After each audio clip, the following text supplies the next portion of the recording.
Hello students, good morning. Previous लेक्चरला आपण definite integration हा टॉपिक कंप्लीट केला होता. या टॉपिक मध्ये आपण सगळे मोस्ट इम्पॉर्टंट क्वेश्चन्स कव्हर केले. क्वेश्चन सिलेक्शन करत असताना सगळे कन्सेप्ट क्लिअर होतील असे कन्सेप्च्युअल क्वेश्चन्स आपण सिलेक्ट केले होते आणि ते सगळे क्वेश्चन्स आपण कव्हर केले होते. आज आपण पाहणार आहोत Applications of definite integration. Applications of definite integration चा सिंपल मीनिंग आहे की डेफिनाइट इंटिग्रेशन चे उपयोग, डेफिनाइट इंटिग्रेशन चा यूज. तर definite integration has large number of applications in science, engineering and various field. It involves the geometrical applications of definite integrations, particularly in finding area under the curve. Definite integration चे उपयोग खास करून science, engineering आणखी वेगळ्या field मध्ये मोठ्या प्रमाणात होत आहे. डेफिनाइट इंटिग्रेशनचा खास वापर जो होतो आहे तो म्हणजेच area under the curve find out करण्यासाठी खास करून डेफिनाइट इंटिग्रेशन वापरलं जातं. या टॉपिक मध्ये आपण काय शिकणार आहोत, तर या टॉपिक मध्ये आपण बघणार आहोत एरिया अंडर दी कर्व. म्हणजे area under the curve find out कसा करायचा ते आपण पाहणार आहोत. दोन टाइपचे प्रॉब्लेम्स तुम्हाला या टॉपिक्स मध्ये भेटतील. त्यापैकी फर्स्ट टाइप असेल area bounded by the curve, axes and given lines, आणि सेकंड टाइप जो असेल तो एरिया बिटवीन टू कर्व्स. म्हणजे दोन टाइपचे प्रॉब्लेम्स आपण या टॉपिक मध्ये सॉल्व्ह करणार आहोत. फर्स्ट टाइपचे प्रॉब्लेम्स असतील area bounded by the curve, axes and the given lines, आणि सेकंड टाइपचे प्रॉब्लेम्स असतील एरिया बिटवीन टू कर्व्स. आता एरिया अंडर दी कर्व किंवा area between two curves find out करण्यासाठी तुम्हाला कर्वचं नेचर, एखाद्या फंक्शनच्या कर्वचं नेचर माहित असणं अत्यंत आवश्यक आहे. तुम्हाला कर्वचं जर नेचर माहिती नसेल तर तुम्ही ग्राफ स्केच करू शकणार नाही, आणि तुम्हाला ग्राफ स्केच करता आला नाही तर या डेफिनाइट इंटिग्रेशनच्या आधारे त्या कर्वच्या अंडर असणारा एरिया फाइंड आउट करणं अवघड जाईल. म्हणून आपल्याला पहिल्या प्रथम काही फंक्शनच्या कर्वचं नेचर माहित असणं अत्यंत आवश्यक आहे. तुम्ही स्कूल लेवलला आणखी 11th सायन्स मध्ये काही फंक्शनचे ग्राफ अभ्यासले होते. काही फंक्शनच्या ग्राफचं नेचर तुम्हाला माहित होतं, तरी सुद्धा आपण काही फंक्शनच्या ग्राफचं नेचर पुन्हा एकदा रिवाइज करणार आहोत. तर चला आपण पाहूया nature of the curve of some functions.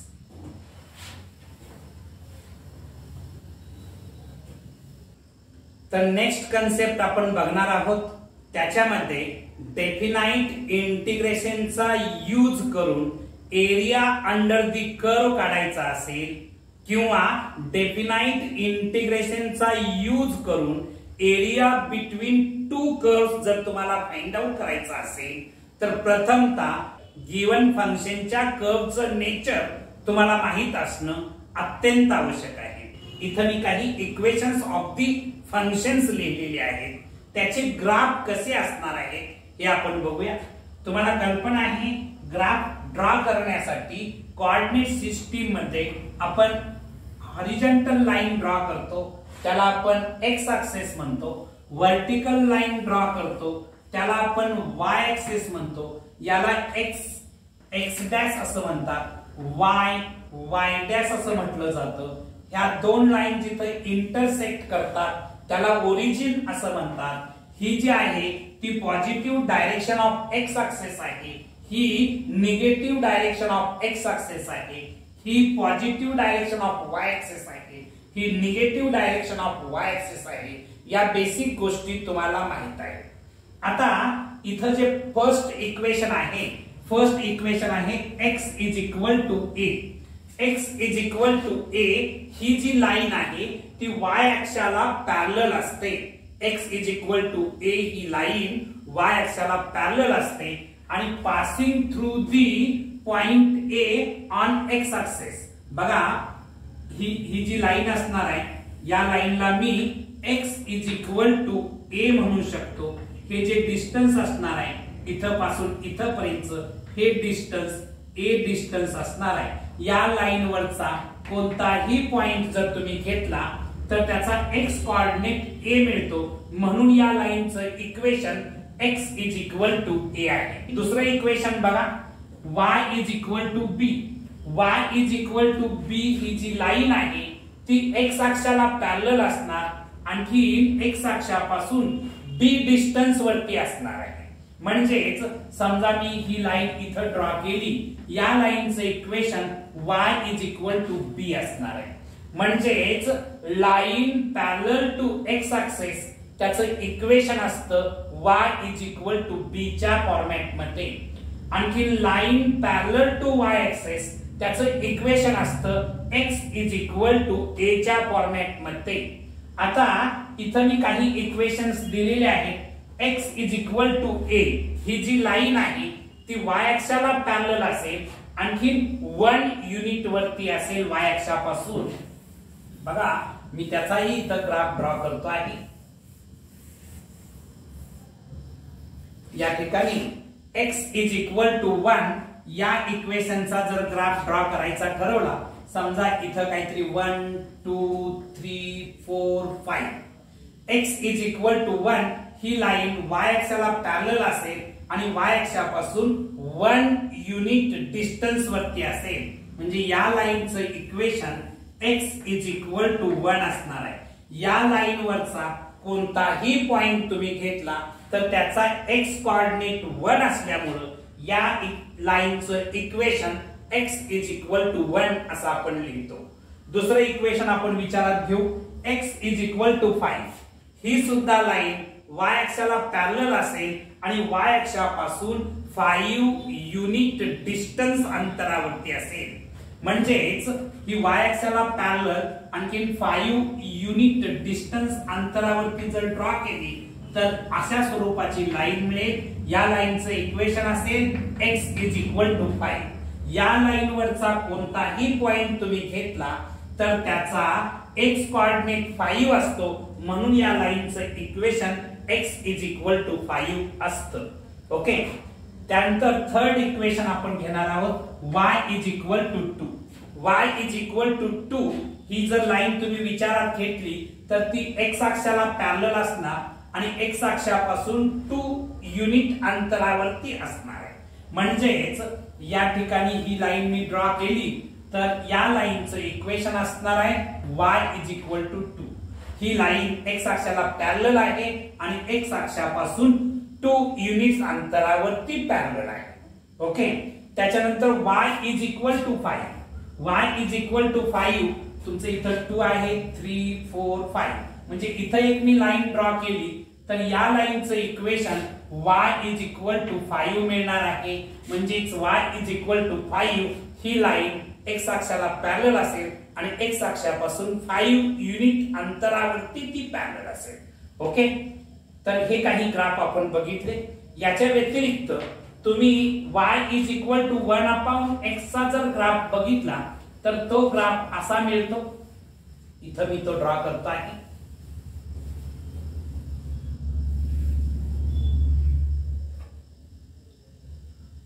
तर बघा या ठिकाणी y is equal to 1 upon x चा ग्राफ या पॅटर्न मध्ये असतो. y is equal to 1 upon x चा ग्राफ तुम्हाला अशा पॅटर्न मध्ये भेटेल. याचं इक्वेशन असताना y is equal to 1 upon x या स्वरूपाचा ग्राफ आपल्याला मिळेल. त्याच्यानंतर x is equal to 0. x is equal to 0 हे y अक्षाचं इक्वेशन आहे. कारण y अक्षावरचा कोणताही पॉइंट घेतला तर त्याचा x कोऑर्डिनेट 0 असतो. म्हणून y अक्षाचं equation x is equal to 0 असणार आहे.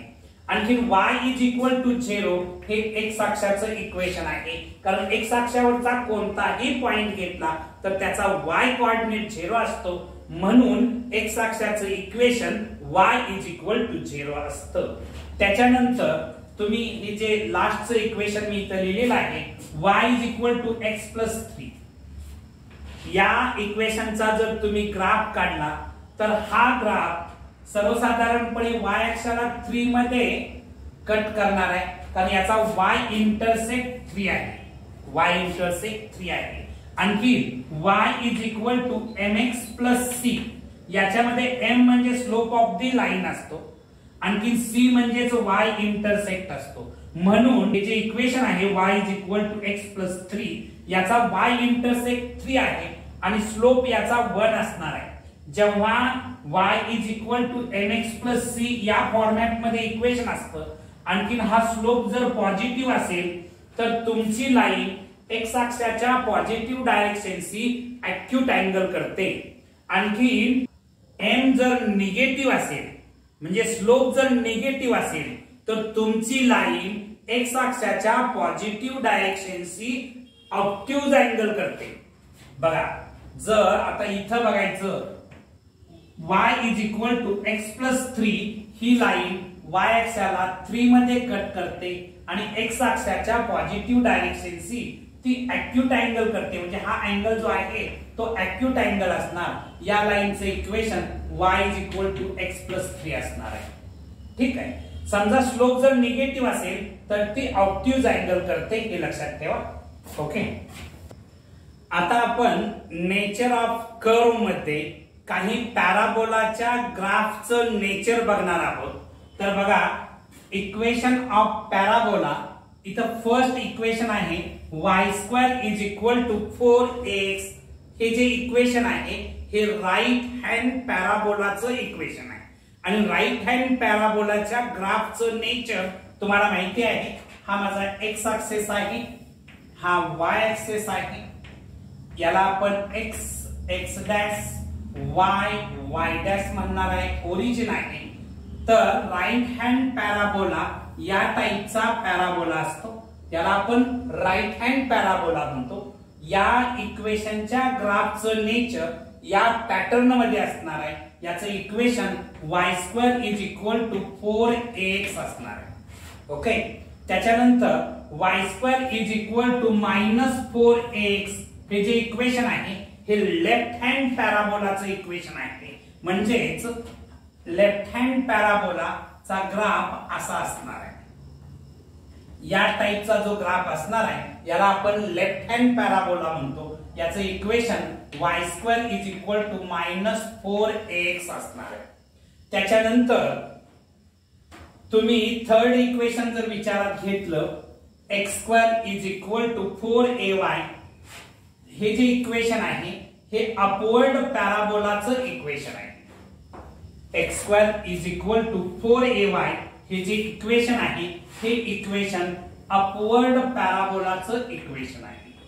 या हा जो कर्व आहे, हा जो ग्राफ आहे, या ग्राफचं इक्वेशन असणार आहे x² is equal to 4ay. त्याच्यानंतर हे फोर्थ जे इक्वेशन आहे x² is equal to -4ay, हे डाउनवर्ड पॅराबोलाचं इक्वेशन आहे.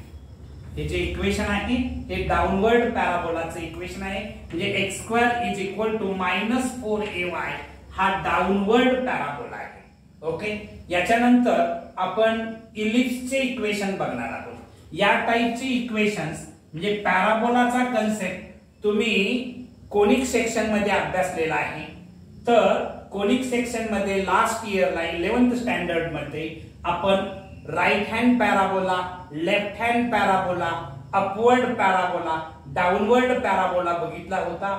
त्या कर्वचं नेचर काय राहतं हे आपण बघितलं होतं. ते पुन्हा एकदा आपण फक्त रिवाइज केलेलं आहे. ओके. याच्यानंतर आपण बघणार आहोत इलिप्स या कर्वचं नेचर बघणार आहोत. नेक्स्ट कन्सेप्ट आपण पाहणार आहोत equation of the ellipse and nature of the curve of the ellipse, हा कन्सेप्ट पाहणार आहोत. तर equation of the ellipse, first equation काय आहे बघा, x square upon a square plus y square upon b square is equal to 1 where a greater than b.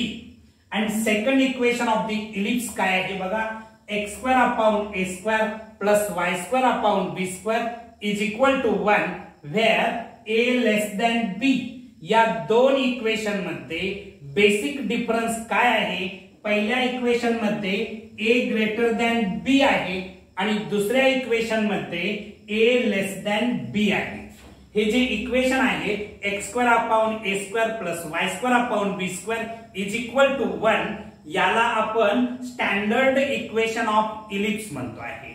पहिल्या इक्वेशनच्या ग्राफचं nature काय असतं बघा, ते मी इथं ड्रॉ करतो आहे. हा माझा x ऍक्सिस आहे, हा माझा y ऍक्सिस आहे, ठीक आहे. त्याला आपण x डॅश म्हणणार आहे, y डॅश ओरिजिन. आता हा जो पहिल्या फंक्शनचा, पहिल्या इक्वेशनचा जो ग्राफ आहे तो ग्राफ म्हणजेच हॉरिझॉन्टल इलिप्स असतं. हॉरिझॉन्टल इलिप्स तुम्हाला अशा पॅटर्न मध्ये मिळणार आहे. या ग्राफचं इक्वेशन आहे x square upon a square plus y square upon b square is equal to 1 where a is greater than b. a greater than b, a greater than b असतं तेव्हा इलिप्सचा मेजर ऍक्सिस x ऍक्सिस असतो.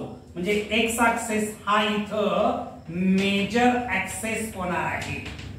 आणखी y हा जो असणार आहे तो मायनर ऍक्सिस असणार आहे, ठीक आहे. हे जे आहे हे ओरिजिनचे कोऑर्डिनेट माहिती आहे तुम्हाला 0,0 राहतात. हा जो आहे याला आपण व्हर्टेक्स असं म्हणतो आहे आणि व्हर्टेक्सचे कोऑर्डिनेट a,0. हे डिस्टन्स जर a असेल तर याचे कोऑर्डिनेट a,0 असणार आहे. याचे कोऑर्डिनेट -a,0 असणार आहे. हा सुद्धा व्हर्टेक्सच आहे आणि याचे कोऑर्डिनेट -a,0 असणार आहे. इथं हा व्हर्टेक्स आणखी ओरिजिन याच्या बिटवीन एक पॉइंट असेल त्याला आपण फोकस असं म्हणतो आहे.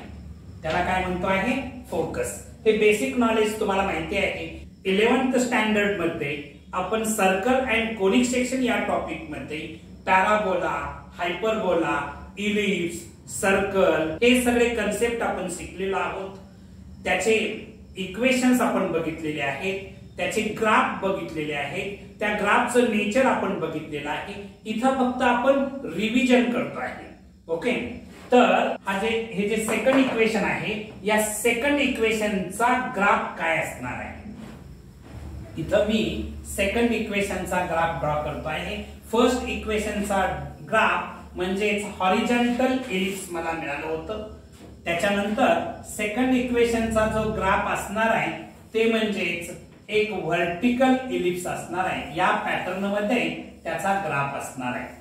सेकंड इक्वेशन म्हणजे या ग्राफचं equation x square upon a square plus y square upon b square is equal to 1 where a is less than b असणार आहे. या ठिकाणी y ऍक्सिस जो आहे तो तुमचा मेजर ऍक्सिस असणार आहे. हा काय असणार आहे, मेजर ऍक्सिस असणार आहे आणि हा मायनर ऍक्सिस असणार आहे. हा इथं बेसिक डिफरन्स आहे. मेजर ऍक्सिस आणि मायनर ऍक्सिस तुमचे काय होत आहेत, चेंज होत आहेत. हा बेसिक डिफरन्स आहे. बाकी याला आपण ओरिजिन म्हणणार आहे, याला आपण व्हर्टेक्स म्हणणार आहे, ठीक आहे. याला इथं आपण फोकस म्हणणार आहे. हे सगळं कॉमन आहे. ओके, तर बेसिक डिफरन्स या दोन ग्राफ मध्ये काय आहे, पहिल्या इक्वेशनचा ग्राफ जिथं a ग्रेटर दॅन b आहे त्याचा ग्राफ म्हणजे हॉरिझॉन्टल इलिप्स असतं. आणखी ज्या इक्वेशन मध्ये a लेस दॅन b आहे त्याचा ग्राफ म्हणजे व्हर्टिकल इलिप्स असतं. एवढा बेसिक डिफरन्स तुम्ही लक्षात ठेवा. ओके, नेक्स्ट कन्सेप्ट आपण बघणार आहोत, equation of the circle and nature of the curve of the circle बघणार आहोत. Okay, next concept equation of the circle and nature of the curve of the circle. तर equation of the circle मध्ये first equation आहे x² + y² = r². या इक्वेशनला standard equation of the circle असं म्हणतात. Standard इक्वेशनचा concept तुम्हाला माहिती आहे की समजा ही माझ्याकडे एक्स ऍक्सिस आहे, हा वाय ऍक्सिस आहे, आणखी इथे एक मी सर्कल ड्रॉ केलं की ज्या सर्कलचं सेंटर ऍट दी ओरिजिन आहे, ज्या सर्कलचं सेंटर ओरिजिनला असतं त्या सर्कलला आपण स्टँडर्ड सर्कल असं म्हणतो आहे. आणि त्याचं इक्वेशन x² + y² = r² असतं. ठीक आहे, x डॅश y डॅश आणि हे ओरिजिन आहे. तर standard equation of the circle x² + y² = r² असतं आणि त्याच्या ग्राफचं नेचर या पॅटर्न मध्ये असणार आहे. Okay, next equation of the circle काय आहे बघा. तर x - h² + y - k² = r². आता तुम्ही जे सर्कल बघितलं होतं त्याचं सेंटर ऍट दी ओरिजिन होतं. समजा तुमच्या सर्कलचं सेंटर ओरिजिनला नसेल तर त्याचा ग्राफ कसा येणार आहे बघा, कोणत्या पॅटर्न मध्ये असणार आहे बघा. तर समजा तुमचं सर्कल या ठिकाणी आहे, त्याचं सेंटर ओरिजिनला नाही आहे, सेंटर काहीतरी h, k या ठिकाणी आहे. या सर्कलचं इक्वेशन मला मिळणार आहे x - h² + y - k² r² असणार आहे. म्हणजेच हे जे इक्वेशन आहे या इक्वेशनचा ग्राफ या पॅटर्न मध्ये असणार आहे. नेक्स्ट कन्सेप्ट आपण पाहणार आहोत ते म्हणजेच ट्रिग्नॉमेट्रिक फंक्शनच्या ग्राफचं नेचर. ओके, नेक्स्ट कन्सेप्ट आपण पाहणार आहोत equation of trigonometric function and nature of the graph. तर बघा, first trigonometric function y = sin x, sin x या फंक्शनच्या ग्राफचं नेचर नेमकं कसं असतं बघा. या ठिकाणी मी x ऍक्सिस ड्रॉ करतो, इथं y ऍक्सिस आहे,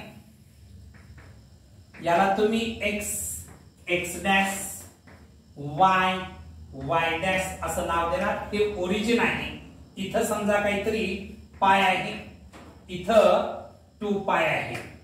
ओके, इथं असणार आहे π/2, इथं असणार आहे 3π/2 असणार आहे. इथं साइन फंक्शनचा ग्राफ इथं 0 पासून आपण स्टार्ट केला, कारण साइन 0 ची व्हॅल्यू 0 असते, त्यामुळं इथं साइन 0 चा ग्राफ ओरिजिन मधून असा जाणार आहे. इथं समजा 1 आहे, इथं काहीतरी -1 आहे, तर π/2 ला तो 1 असणार आहे, कारण साइन π/2 ची व्हॅल्यू 1 असते. त्याच्यानंतर साइन π ला ते 0 होतं, साइन π/3 ला ते -1 होतं आणि 2π ला पुन्हा 0 होतं. म्हणजे साइन फंक्शनच्या ग्राफचं नेचर अशा पॅटर्न मध्ये असणार आहे. ओके, हे जे इक्वेशन आहे y = sin x आणि y = sin x या फंक्शनचा ग्राफ या पॅटर्न मध्ये असणार आहे. ओके, तर आता नेक्स्ट आपण ग्राफ बघणार आहोत तो म्हणजे y = cos x.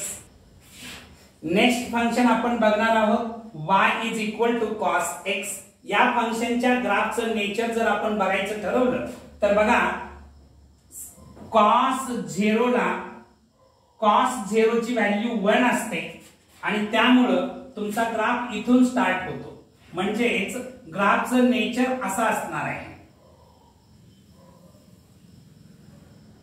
ठीक आहे, या पॅटर्न मध्ये असेल y = cos x चा ग्राफ या पॅटर्न मध्ये असेल, कारण cos 0 ची व्हॅल्यू 1 असते, cos π/2 ची व्हॅल्यू 0 असते, cos π ची व्हॅल्यू -1 असते, cos 3π/2 ची व्हॅल्यू 0 येते आणि cos 2π ची व्हॅल्यू 1 येते.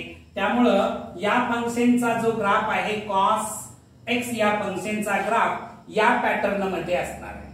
ओके, त्याच्यानंतर आपल्याला ग्राफ बघायचा आहे थर्ड फंक्शन जे आहे ते tan फंक्शन आहे. टॅन फंक्शनचा ग्राफ आपण बघणार आहोत. हा माझा एक्स ऍक्सिस आहे, हा माझा वाय ऍक्सिस आहे. तर x x dash y y dash या फंक्शनचा ग्राफ या पॅटर्न मध्ये असतो.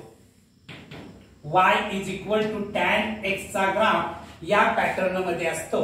तेव्हा तुम्ही फक्त टॅन फंक्शन च्या ग्राफचा पॅटर्न जरी लक्षात ठेवला तरी रफ डायग्राम स्केच करण्यासाठी तुम्हाला याचा चांगल्या पद्धतीने उपयोग होणार आहे. या तीन फंक्शनच्या ग्राफचं नेचर माहित असणं या टॉपिकच्या दृष्टीने महत्त्वाचं आहे. आपण काही इम्पॉर्टंट फंक्शनच्या ग्राफचं नेचर बघितलेलं आहे.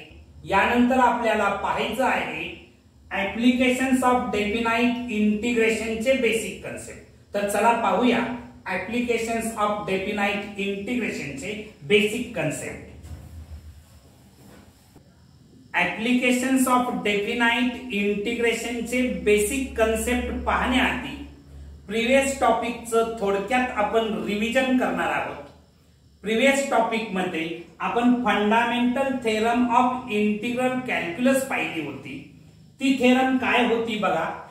If integration of f of x dx is equal to g of x plus c, then integration from a to b f of x dx is equal to g of b minus g of a. याला आपण fundamental theorem of integral calculus असं म्हटलं होतं. आता हे जे definite integration आहे म्हणजेच integration from a to b f of x dx is equal to g of b minus g of a. याचा जॉमेट्रिकल मीनिंग ही आपण बघितला होता. डेफिनाइट इंटिग्रेशन आपण फाइंड आउट करतो म्हणजेच area under the curve find out करतो. कोणता area find out करतो आहे. Area bounded by the curve x axis and line x is equal to a and line x is equal to b यांनी bound केलेला area काढणं म्हणजेच definite इंटिग्रेशनची value find out करणं असा geometrical meaning of definite integration आपण पाहिलेला होता. आता आपण basic concept of applications of definite integration बघणार आहोत. Next concept area under a curve. तर समजा माझ्याकडे एक फंक्शन आहे y is equal to f of x नावाचं फंक्शन आहे. हे फंक्शन कंटिन्युअस आहे in closed interval a, b. f of x is a function which is continuous in closed interval a, b. या फंक्शनचा मी पहिल्यांदा ग्राफ ड्रॉ करतो. हा माझा x ऍक्सिस आहे, हा y ऍक्सिस आहे. याला मी x x dash y y dash असं नाव देतो. y is equal to f of x या फंक्शनचा ग्राफ असा आहे असं मानू आपण. y is equal to f of x. हा माझा x ऍक्सिस आहे. x is equal to a ची लाईन ही आहे. x is equal to b ची लाईन ही आहे. या ठिकाणी area under the curve x axis x is equal to a x is equal to b यांनी बाउंड केलेला एरिया म्हणजेच हा शेडेड पोर्शन जो आहे तो तुमचा रिक्वायर्ड एरिया आहे. हा शेडेड पोर्शनचा एरिया फाइंड आउट करण्यासाठी मला डेफिनाइट इंटिग्रेशनची व्हॅल्यू फाइंड आउट करावी लागेल. कशाची व्हॅल्यू म्हणजे हा रिक्वायर्ड एरिया फाइंड आउट करण्यासाठी ए फाइंड आउट करण्यासाठी integration from a to b y dx find out करावं लागेल. याचाच अर्थ integration from a to b y म्हणजेच f ऑफ x dx मला फाइंड आउट करावं लागेल. म्हणजेच बघा area bounded by the curve y is equal to f of x x axis and line x is equal to a x is equal to b is given by integration from a to b y dx is equal to integration from a to b f of dx. या फॉर्म्युल्याच्या आधारे आपल्याला required area म्हणजेच area bounded by the curve x axis and line x is equal to a and x is equal to b आपल्याला मिळवता येईल. Okay, next concept आपण पाहणार आहोत. नेक्स्ट कन्सेप्ट, समजा माझ्याकडे एक फंक्शन आहे x is equal to g of y. x is equal to g of y नावाचं एक फंक्शन आहे. हे फंक्शन कंटिन्युअस आहे in the closed interval c, d. या फंक्शनचा मी पहिल्या टर्म ग्राफ ड्रॉ करतो आहे. हा माझा x एक्सिस आहे, x डॅश लिहिलं, y dash origin. x is equal to g of y चा ग्राफ समजा काहीतरी असा आहे. या ग्राफचं equation x is equal to g of y आहे. ठीक आहे. त्याच्यानंतर ही जी लाईन आहे ही y is equal to c ची लाईन आहे. ही जी लाईन आहे y is equal to d ची लाईन आहे. Area bounded by the curve y axis and y is equal to c and y is equal to d. म्हणजेच इथं मी जो शेडेड पोर्शन दाखवतो आहे हा एरिया म्हणजेच area bounded by the curve y axis and line y is equal to c and y is equal to d. Okay, हा area find out करायचा असेल a is equal to, तर आपल्याला integration find out करावं लागेल c to d x dy. म्हणजेच integration from c to d g of y dy find out करावं लागेल. म्हणजेच area bounded by the curve x is equal to g of y axis, line y is equal to c, line y is equal to d is given by integration from c to d x dy is equal to integration from c to d g of y dy. या फॉर्म्युल्याच्या आधारे आपल्याला हा area, required area find out करता है. Okay, next concept. Next concept, area between two curves. समजा माझ्याकडे दोन कर्व्स आहेत. y is equal to f of x नावाचं एक फंक्शन आहे and y is equal to g of x नावाचं दुसरं फंक्शन आहे. These are the two curves. आणखी a b the area between these two curves असं आपण कन्सिडर केलं. मी याचा पहिला टर्म ग्राफ ड्रॉ करतो. हा माझा y एक्सिस आहे, हा x एक्सिस आहे. याला आपण x dash y dash origin, y is equal to f of x. या फंक्शनचा ग्राफ समजा काहीतरी असा आहे. याचा ग्राफ आहे y is equal to f of x. या फंक्शनचा हा ग्राफ आहे. आणखी दुसरं जे फंक्शन आहे y is equal to g of x.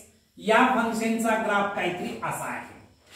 y is equal to g of x असा या फंक्शनचा ग्राफ आहे.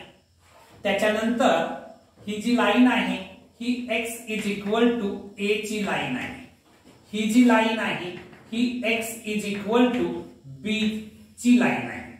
म्हणजे या लाईनचं equation x is equal to a आहे, या लाईनचं equation x is equal to b आहे. आता एरिया बिटवीन टू कर्व्स आपल्याला फाइंड आउट करायचा आहे. म्हणजे इथं जो मी शेडेड पोर्शन दाखवतो आहे या शेडेड पोर्शनचा एरिया म्हणजेच एरिया बिटवीन टू कर्व्स आपल्याला फाइंड आउट करायचा आहे. हा एरिया फाइंड आउट करायचा असेल, हा समजा ए कॅपिटल ए ना आपण डिनोट केला, तर ए फाइंड आउट करण्यासाठी मी काय करणार बघा, area bounded by the curve y is equal to f of x axis and line x is equal to a and line x is equal to b यानं bound केलेला area त्याला समजा आपण a1 म्हटलं.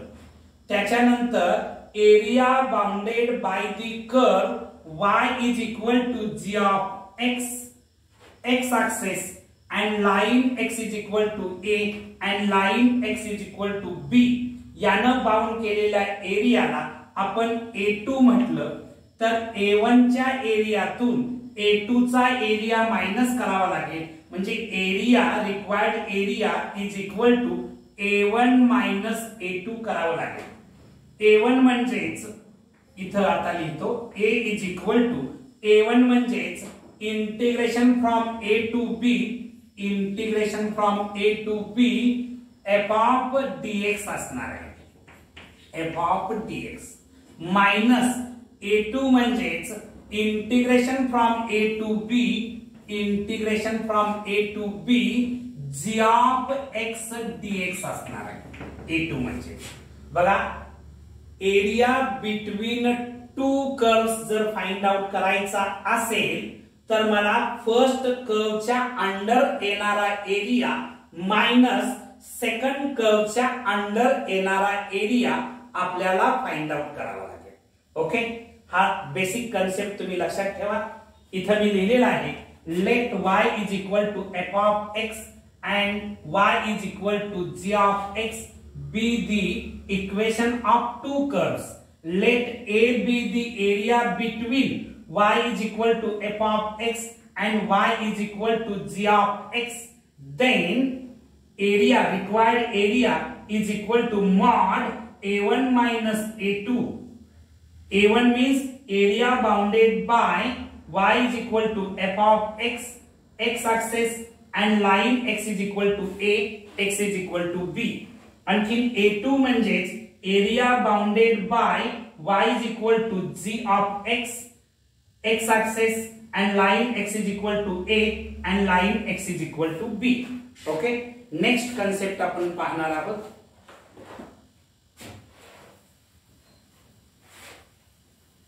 Next concept, if the curve crosses the x axis, that is some part of the curve lies above the x axis and some part of the curve lies below the x axis. या केस मध्ये area under the curve कसा find out करायचा तो बघा. इथं मी एक function घेतो आहे y is equal to f of x नावाचं फंक्शन आहे. या फंक्शनचा मी ग्राफ ड्रॉ केला. समजा हा माझा y ऍक्सिस आहे, हा माझा x ऍक्सिस आहे. इथं याचा मी ग्राफ ड्रॉ केला. हा ग्राफ काहीतरी असा आहे असं मानू. इथं x is equal to a ची लाईन आहे, ही x is equal to b ची लाईन आहे. तुम्हाला रिक्वायर्ड एरिया म्हणजे एरिया अंडर द कर्व म्हणजे area bounded by the curve x axis and line x is equal to a and line x is equal to b find out करायचं आहे. तर हा area समजा हा एरिया a1 येतो, आणखी हा एरिया a2 येतो, म्हणजे रिक्वायर्ड एरिया a तुम्हाला फाइंड आउट करायचा आहे. हा पॉइंट काहीतरी c आहे असं समजा. तर required area a is equal to, याला मी x डॅश नाव देतो, याला y dash origin. Required area a is equal to integration from a to c f of x dx plus integration from c to b f of x dx. या दोन इंटिग्रेशनची सम केल्यानंतर तुम्हाला required area मिळेल. म्हणजेच required area a is equal to a1 plus a2 मिळणार आहे. a1 plus a2 तुम्ही याला मॉड मध्ये लिहू शकताय, कारण बिलो दी एक्स ऍक्सिस जो एरिया आहे तो कदाचित निगेटिव्ह असू शकतो आणि एरिया नेव्हर निगेटिव्ह म्हणून आपण हे मॉड मध्ये लिहिलेलं आहे. कारण mod function always gives positive value. Mod फंक्शनला दुसरं नाव आहे पॉझिटिव्ह फंक्शन, कारण ते ऑलवेज पॉझिटिव्ह व्हॅल्यू देतं म्हणून आपण त्याला मॉड मध्ये टाकतो आहे. या टाईपनं तुम्ही जर कर्व क्रॉस करत असेल ऍक्सेसला तर या पॅटर्न मध्ये तुम्ही त्याचा area under the curve find out करू शकता.